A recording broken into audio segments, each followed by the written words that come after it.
take two. Okay.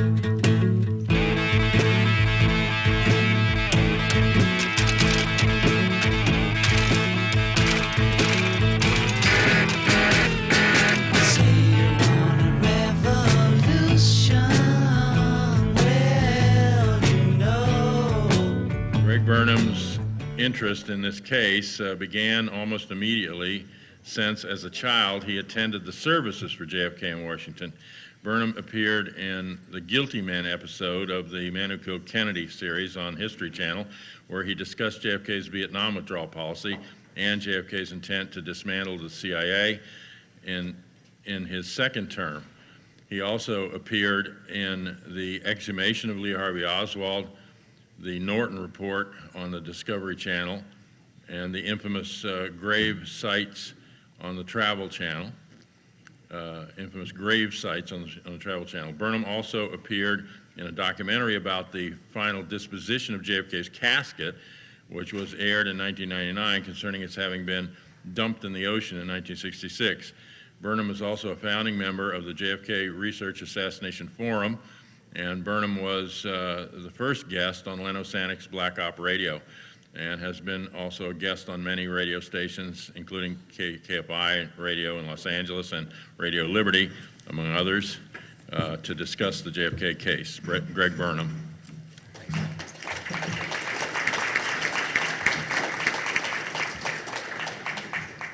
Good afternoon, everybody. Earlier this year, I underwent a major surgery, thankfully from which I am now almost fully recovered. But last year, when John Judge and I first discussed my coming here to Dallas to speak about the 50th anniversary, I didn't yet know that I was going to have surgery to begin with, and I didn't realize how long it would take to recover. It's been a long haul. And it was only a few months ago that I knew that I'd be able physically to be capable of presenting more of my work. So thanks, John, for having me, and thanks, everybody, for attending. Originally, I was only going to give a long overdue presentation regarding the sabotaged Bay of Pigs invasion. Did I just say sabotaged? I sure did, and that wasn't a mistake.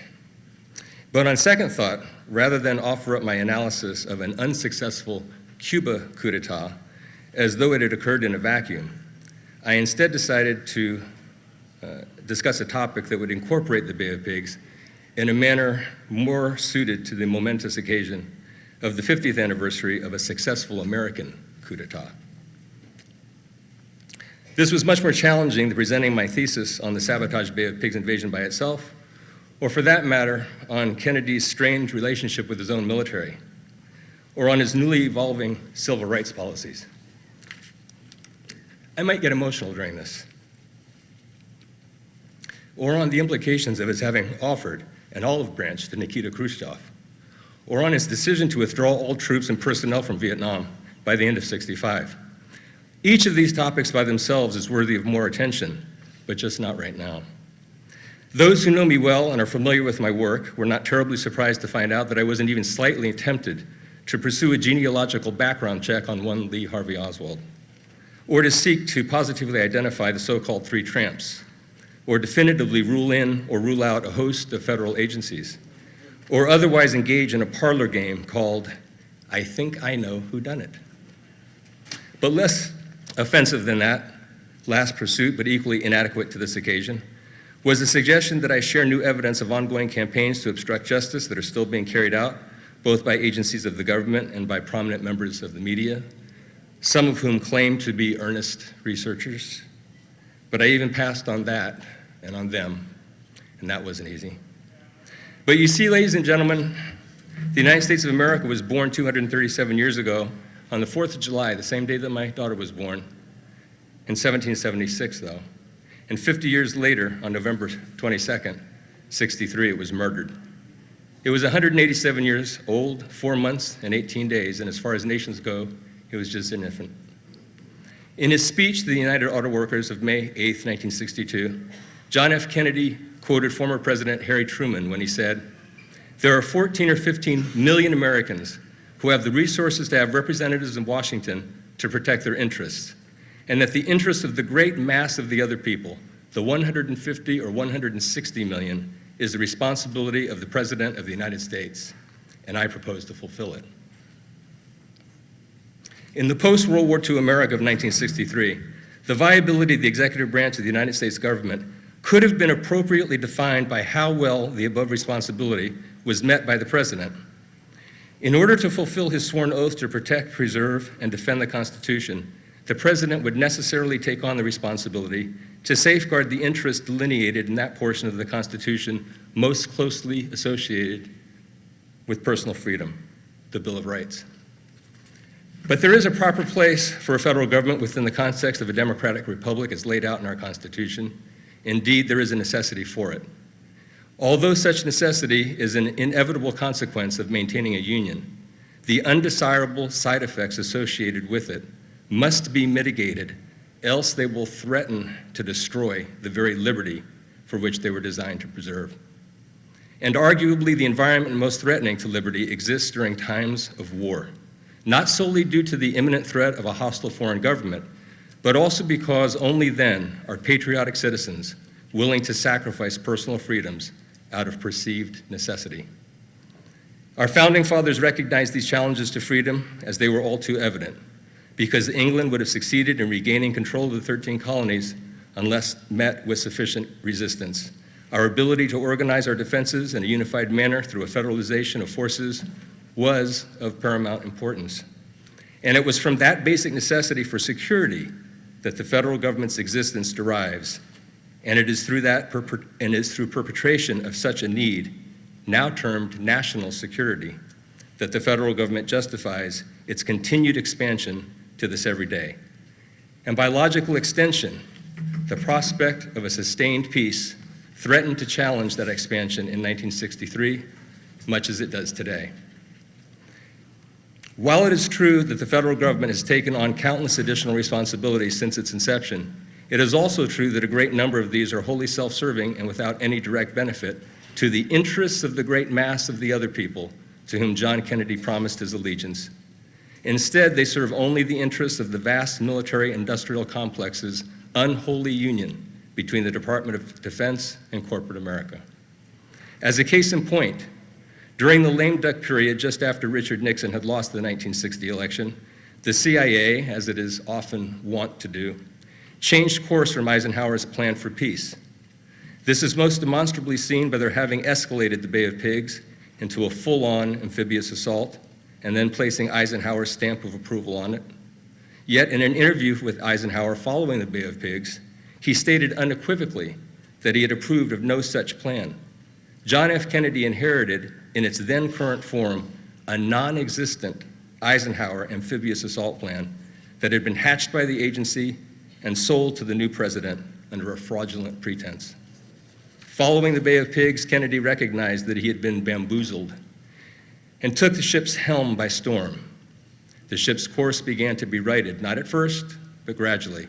Its captain, having gained sufficient experience, became bold. He refused to invade Cuba both during the Bay of Pigs and during the Cuban Missile Crisis. He pared back the CIA's power by signing National Security Action Memorandums 55, 56, and 57, making the Joint Chiefs of Staff directly responsible to the President for all Cold War operations, basically pulling the teeth of the CIA. He directed the federal government to intervene in states where the civil rights of minorities were most egregiously violated. He signed Executive Order 11110, extricating the United States from the death grip of debt imposed by the Federal Reserve, thus allowing money to be printed directly by the Treasury Department, interest-free. He took a giant leap toward peace during a speech at the American University, where for the first time, Americans were challenged not to view the Soviets as a threat, but rather to see the Russians as a people, and vice versa. And on October 11th, 1963, JFK solidified his commitment to peace by signing National Security Action Memorandum 263, ordering all personnel out of Vietnam by the end of '65. And finally, his determination to explore pursuits of mutual benefit with the Soviet Union, beneficial both to the United States and the Soviet Union, is displayed in National Security Action Memorandum 271 of November 12, in which JFK instructs NASA to cooperate with the Soviet Union in outer space matters and joint lunar landing projects. And 10 days later, The enemies of peace acted against him, and the winds of war prevailed. But like I said when I started, the 50th isn't about all that. It's much larger than all that. It's bigger than David Morales, David Atlee Phillips, William Harvey, anti-Castro Cubans, the Mafia, the Warren Commission, the Church Committee, the HSCA, CIA, FBI, NSA, and LBJ. It's bigger than questions surrounding the accuracy of the Mannlicher Carcano rifle, the marksmanship of the suspect, the exact number of shots fired, the changed motorcade route, the magic bullet theory, or the politics of Dallas Mayor Earl Cabell, whose brother General Charles Cabell was fired from the CIA by Kennedy following the Bay of Pigs. The 50th is bigger than questions surrounding the authenticity of the Zapruder film, and bigger than the failure of the Secret Service to protect their charge that day. Indeed, there was more security around Dealey Plaza today than there was 50 years ago. But this is bigger than that, too. The 50th is bigger than H.L. Hunt, Richard Nixon, Clint Murchison, and James Jesus Angleton. It's bigger than Gerald Posner, Bill O'Reilly, Vince Bugliosi, John McAdams, Magda Hassan, David Guyat, Gary Mack, and all the rest of them, and those of their ilk. It's bigger than Vietnam. It's bigger than the Cold War. Indeed, the significance of this anniversary is bigger than both the conspiracy to assassinate John Fitzgerald Kennedy and the conspiracy to cover it up combined. For me, today is not the 50th anniversary of JFK's being murdered at the hands of conspirators, though murdered he was, nor is it about the injustice by which the perpetrators enjoyed impunity, courtesy of a well-orchestrated, high-level cover-up. Rather, I am here 50 years later to memorialize that day when a government of, by, and for we the people failed to endure. And I'm here to grieve that failure.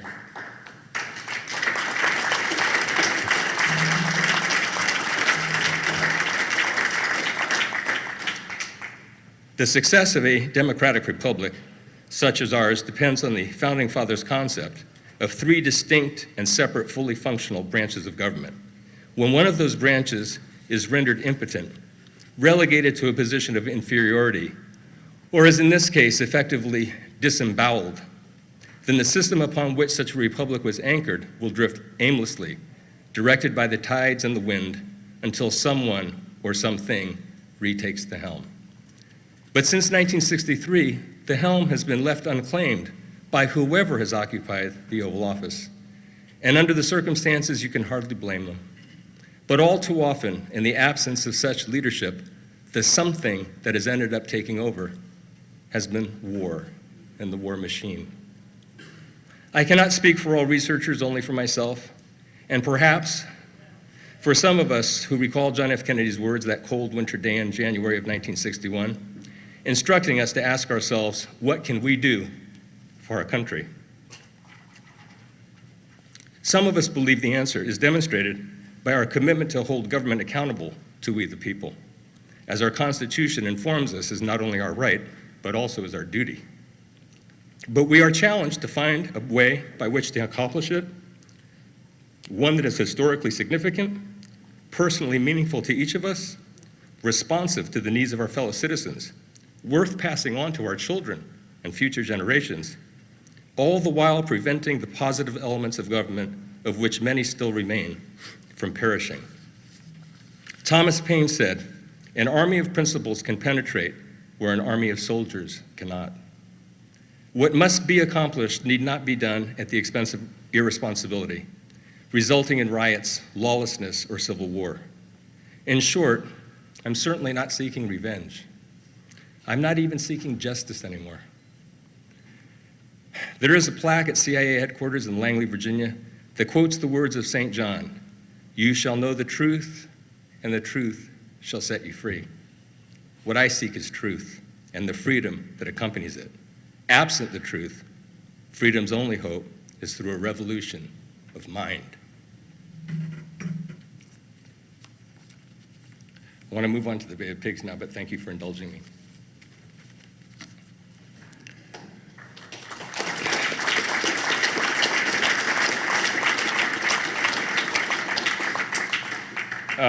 So how does JFK and the sabotaged Bay of Pigs figure into all of this?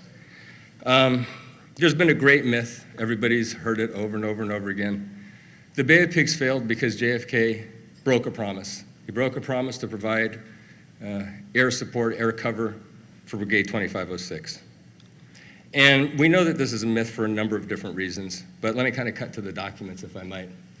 Did Kennedy promise direct U.S. military intervention if necessary in the form of jet air cover? And if so, did he actually break the promise?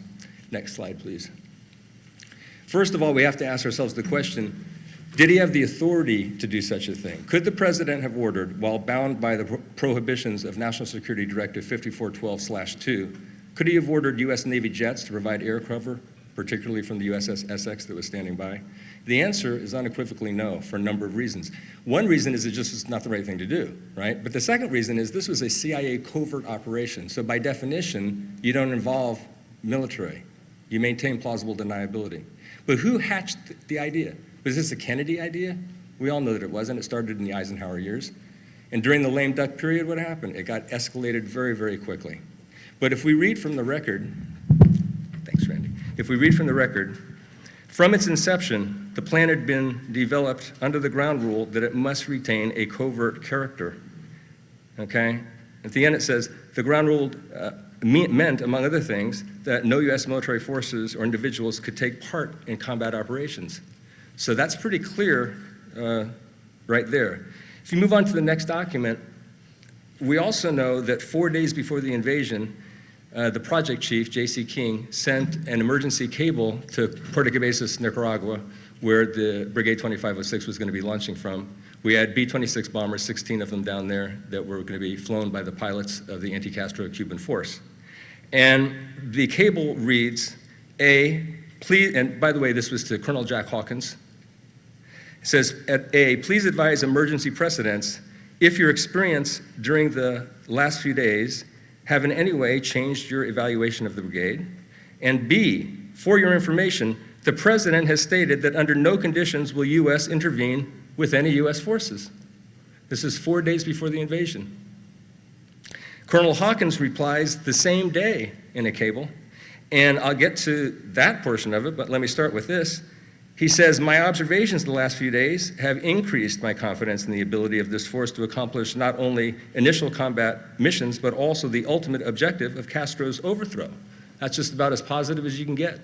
And he goes on in the next few paragraphs to delineate exactly why he is so confident that they will be able to do this. On the next page, he goes as far as to say the brigade is well organized and is more heavily armed and better equipped in some respects than U.S. infantry units. And in the next paragraph, he goes on to say, Lieutenant Colonel George Gaines, U.S. Air Force, informed me today that he considers the B-26 squadron equal to the best U.S. Air Force squadron. So this is not a bunch of ragtag people going to try to do a nighttime thing and not get caught. This is a pretty formidable group of people, according to Colonel Jack Hawkins. And then finally, F, it says, the brigade officers do not expect help from U.S. armed forces. So Kennedy has informed them that he's not going to do it, and Hawkins has gone back and said, and they know you're not going to offer any assistance. Okay? That's what a covert mission is. Next slide, please. Did the anti-Castro Cubans expect direct intervention by the armed forces, and do they harbor hatred towards JFK for not providing it? Interesting question, because it's twofold. The first one I think we've kind of eliminated. It looks very much like there never was a promise at all, officially, okay? And it was reported back that they didn't expect it. But could it be, I thought, was there a rhetoric? Maybe Kennedy in a news conference or something made statements that led them to believe this, so in the back of their heads, they always thought he'd come to the rescue. But next slide, you'll see that that's just not the case. 5 days before D-Day, at a press conference of April 12, President Kennedy was asked, and I quote, how far would the U.S. go to help an uprising against Castro? And Kennedy's answer is, first, I want to say that there will not be, under any conditions, an intervention in Cuba by the United States Armed Forces. So this isn't something that they got off the airwaves, okay? They got it from somewhere, though. I think somebody said the letters of some agency here earlier that might be somehow responsible for this impression. If you go to the next slide, folks, yes, Gary. Yeah, but that memorandum is to Maxwell Taylor from the Cuban Study Group, but it is referencing a cable that went out on April 13th. Okay? Everybody with me on that? I don't make those kind of mistakes, Gary. I'm not a doctor. No, I'm kidding. Thank you very much. No. The memorandum to the Cuban Study Group that went to Maxwell Taylor happened obviously after the invasion was over. So when Kennedy, which is I'm getting to right here, Kennedy appointed the Cuban Study Group, and everyone involved in it had to report to the Cuban Study Group. So one of the things that was reported was this cable was uncovered that was sent on the 13th of April before the invasion, but the date of the memorandum, like Harry pointed out, was the 26th. So the Cuban Study Group consisted of 4 people: General Maxwell Taylor, highly decorated, highly celebrated officer who had retired. Kennedy brought him out of retirement. He didn't have a dog in the fight, right? He wasn't even technically in the military at the time that this happened. He is very familiar with these types of operations, or at least operations. I don't think there was ever an operation quite like this one. Allen Dulles, DCI, had to be involved with this. The Chief of Naval Operations, Arleigh Burke, was in support, far off the coast of Cuba, not that far off, but there for support purposes. And of course, the president's brother, Robert Kennedy. The document that you're looking at there, at the top of it, it says the immediate cause of failure of Operation Zapata. And it goes through a list of various things that contributed heavily to the failure, ultimate failure of the operation. But of all of them, listed in item number 8, when we get there, it says the effectiveness of the Castro Air Force over the beach resulted from a failure to destroy the airplanes on the ground before or concurrently with the landing. And further down in number 8, it says, the cancellation of the airstrikes planned at dawn on D-Day, the last mentioned was probably the most serious, as it eliminated the last favorable opportunity to destroy the Castro Air Force on the ground. And it goes on to say at the bottom, finally, there was the failure to convey the issue to the president when the opportunity was presented and explained to him with proper force the probable, excuse me, my eyesight is going, military consequences of a last-minute cancellation. Next slide, please. So what happened was, initially what the plan was, the State Department was afraid of having airstrikes into Cuba because they want the United States to always look innocent and everything. And the military said if we don't control the air and Castro gets his planes off the ground, they'll be sitting ducks. So the CIA came up with a plan to accommodate both sides. If we're going to get control of the air, we need to eliminate everything on the ground, so we'll fake it. We'll have some of the B-26s from Puerto Cabezas hit as many planes on the ground as they can 2 days prior to D-Day, hopefully get them all. They probably won't, but hopefully get as many as they can. Then fly out of there, land over Miami, have one of them hop out of the plane. It'll look like it's a Castro Air Force plane. He'll claim he's defecting from Castro and that he blew up as much stuff as he could on his way out. Sounded like a good CIA plan. So they knocked out a whole bunch of stuff, right? There was 10 T-33s, maybe 11. They knocked 7 of those out. There were 3 or 4 remaining. A couple of Sea Furies they knocked out. A couple of those were left. I think they knocked out a Lodestar as well. A couple of B-26s, right? But T-33s are maneuverable jets. So are Sea Furies. They're not jets, but they're very maneuverable. B-26s are not maneuverable. Prouty's office is the one who outfitted them with 8 50 caliber machine guns in their noses. So when this guy lands and claims this, well, next slide, please. Castro at the UN screaming at Stevenson. He's saying, are you kidding me right now? This isn't my plane. My planes have plexiglass noses. They don't have opaque noses like that. I don't have 50 caliber guns, and the markings are wrong. So Stevenson's not even been read in on the mission. He doesn't even know what's going on, so he denies it vehemently. Turns out, when he's faced with the evidence, that he was wrong. So he either looks incompetent, not trusted by the administration because he's not in the loop, or he's just lying. Any way you cut it, he doesn't look good.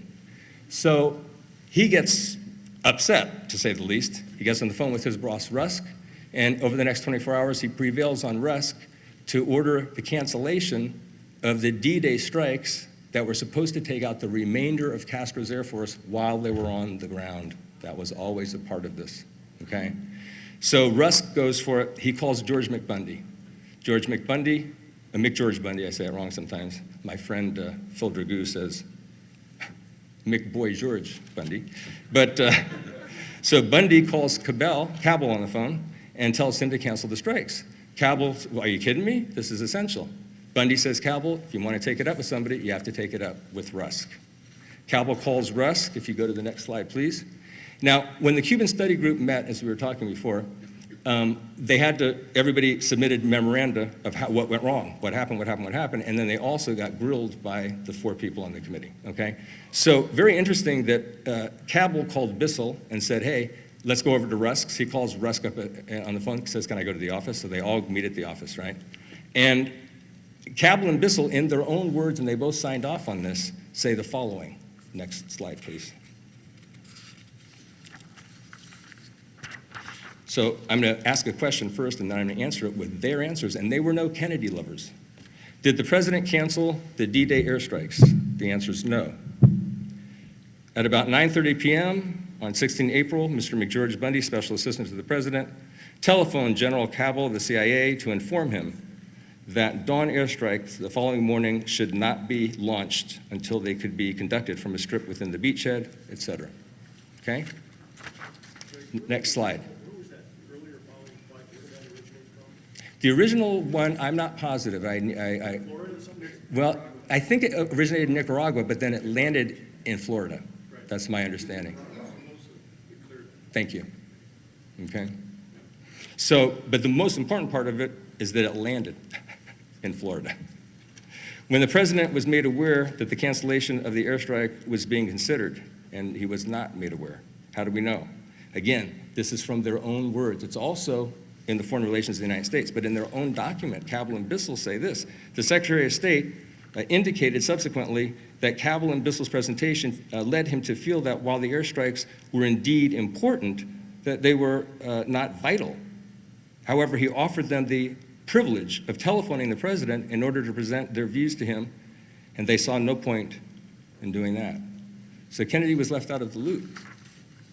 So next slide, we've got Bissell and Cabell, and we've got Rusk. And between the 3 of them, for all I know, they sat around and played poker that night, drank some martinis, had some cigars, and said, gee, do you think that he'll cave tomorrow morning when he sees those guys dying on the beach? Think maybe we can get him to break NSC 5412? He's a young president. He's only been in there for a few months.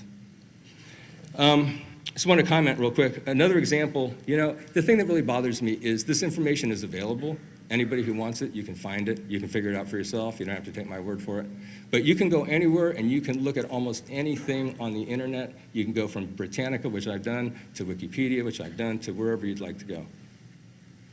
1 minute. And you'll notice that you'll find the same drivel over and over again, that it failed because Kennedy broke a promise. In November of 1984, Dr. Jack B. Pfeiffer, former chief of the CIA's history staff, unsuccessfully attempted to get his manuscript titled The Taylor Committee Investigation of the Bay of Pigs declassified. It just got declassified 2 years ago, July, over 50 years later.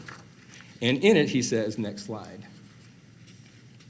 once again, the reader, next slide. Thank you, sir. Once again, the reader is reminded of the comments which General Cabell made to the Secretary of State, Dean Rusk, during the course of the 16 April discussion. Did anybody recall him having Kennedy on the phone while Cabell is communicating to him the necessity here? No, because it didn't happen. Okay, this is an over 320-page report by Pfeiffer, and he's repeating the same lie that was repeated earlier. The only time that anybody was on the phone with Kennedy in Rusk's office was the next morning at 4:30 a.m. of the 17th. Now, Cabell goes to Rusk's home, Rusk gets the president on the phone, and they tried to get jets from the USS Essex. That's a different story. What are you going to do? Pretend they're anti-Castro Cubans in F-4s or something? Okay, that's not going to work. And General Maxwell Taylor confirms it, but I think I'm out of time. So if you go to the next slide, you all can just kind of read that for yourselves. And I'll say two real quick things. One more slide, please. I always said to myself, you know, I understood why Dulles was forced to retire and why Bissell and Cabell were forced to resign, right? Cabell and Bissell did not communicate to Rusk with enough intensity, and they passed up the chance to ask the president. They deserved to get fired. But what happened to Bundy in this? Why was he not fired? Turns out he offered his letter of resignation. He didn't put his picture on it like I did, but he offered his letter of resignation, and he apologized for how he served the president during the Castro situation. Kennedy must have tucked it into a drawer. He didn't exercise it. And just last week, I checked Wikipedia's account of the Bay of Pigs, and here's what it said. Late on 16 April, President Kennedy ordered cancellation of further airfield strikes planned for dawn on 17 April to attempt plausible deniability of U.S. direct involvement. There it is in Wikipedia, the place where most American goes for their information, unfortunately. And guess what? You want to know who wrote that? Mr. Peter Kornbluh, the director of the Cuban director of the Cuba Documentation Project for the National Security Archives, in his book, Bay of Pigs Declassified, the secret CIA report on the invasion of Cuba. Even he's got it wrong. Thank you for your time. You know it's coming to be